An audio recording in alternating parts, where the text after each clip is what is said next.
I mean, you came from a great program at Auburn, and I don't know if you thought it was a gamble, but why did you decide to come to Indiana? And I guess you bet on yourself and you proved yourself right. Yeah. I think the main factor of me transferring was, because I was having a really good career at Auburn, and I was dropping a lot of time and doing better and better every season. And I had a conversation with the strength coach down there, and he told me that I needed to find somewhere where people had like-minded goals. At Auburn, I was kind of one of the only guys really vying to compete at the major international level. And obviously here we have such a big group going to the Olympics now. And I think coming here and being around people like Blake, like Lily, like Annie, like Cody, their list goes on and on with our program, has really helped me elevate to that next level in swimming and kind of make sure that I get onto that major international scene. You're a big guy, a long guy. Did you have other sports you tried before you settled on swimming? Yeah, I played pretty much everything up until I was 16 when I really started to focus on swimming. Football, basketball, baseball, a little bit of soccer. I really, really did the full gamut, and then just saw having some success in swimming, kind of right towards when I was right around 16. And a high school coach told me I should really look into joining a full-time club team, and I found the closest one to my house, and kind of the rest is history. That seems rather late. You didn't full-time swimmer till 16. Did you play on your high school football or basketball teams? So swimming was in the same season as basketball, so I ended up choosing swimming in my high school team. And then I didn't play any basketball. I ran track before I went full-time with swimming. But yeah, it is definitely much later than a lot of people start. But yeah, it looks like it's working out for me. What did you do in track? High jump and hurdles.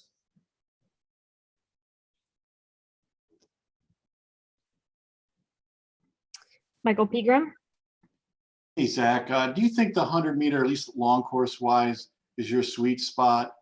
And just not making it in the other events, does that allow you maybe to focus a little bit more on the training of the 100 specifically? Will that help you? Yeah, absolutely. I definitely think it's right where my skill set fits in perfectly. I had a conversation with the coaches kind of when we were coming back into training from like the whole quarantine shutdown, and I kind of told them that I really felt like I had a chance to win gold in the next summer if we changed a few things in training. I could really focus in on the 100 free, and we did that, and I was able to convince them to let me trust me in that, and I put some trust in them as well, obviously, in setting up the training. But yeah, I'm very excited to be able to swim that individually at the games, but I'm also still a member of that 8 free relay from finishing 5th in the 2 free at trials, so I'm definitely not pushing that aside.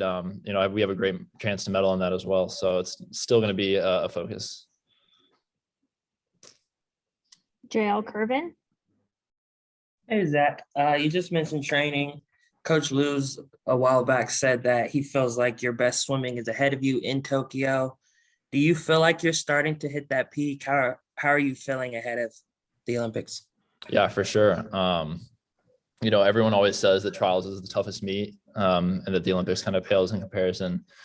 And it definitely is intense, and it definitely is nerve-wracking to get on that team because there's so many good guys in the U.S. Just trying to get their hand on the wall to get a spot on the team. And now when we go to Tokyo, it's you're just racing, you're letting loose. There's nothing that you're going to lose from racing hard, and so. Yeah, I do think that my best swimming is ahead. Like Ray said, I think I heard him say I'm kind of historically good at double tapers.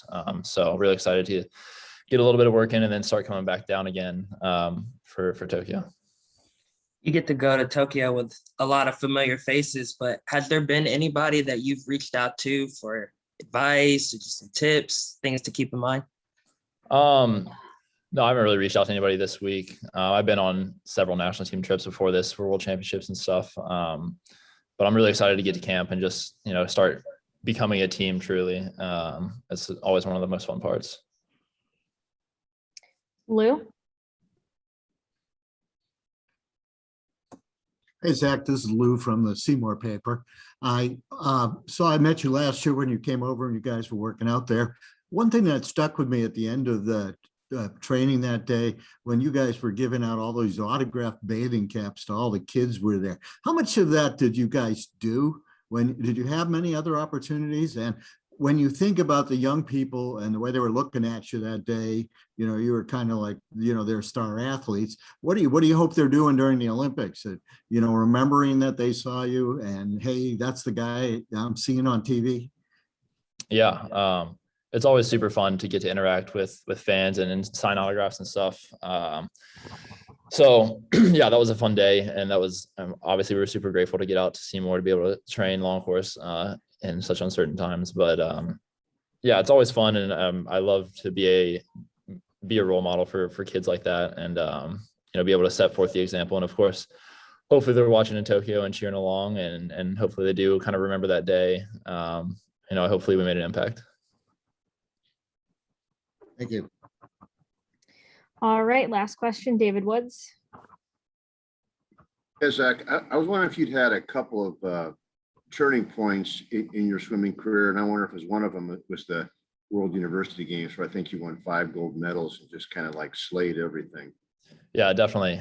There have been several turning points. 2017 Nationals is one of them where I kind of came out of prelims, the top seed in the 100 free, and was super unexpected. It was kind of like my breakout onto the international scene. And then, yeah, World University Games was definitely a point where I could gain a lot of confidence.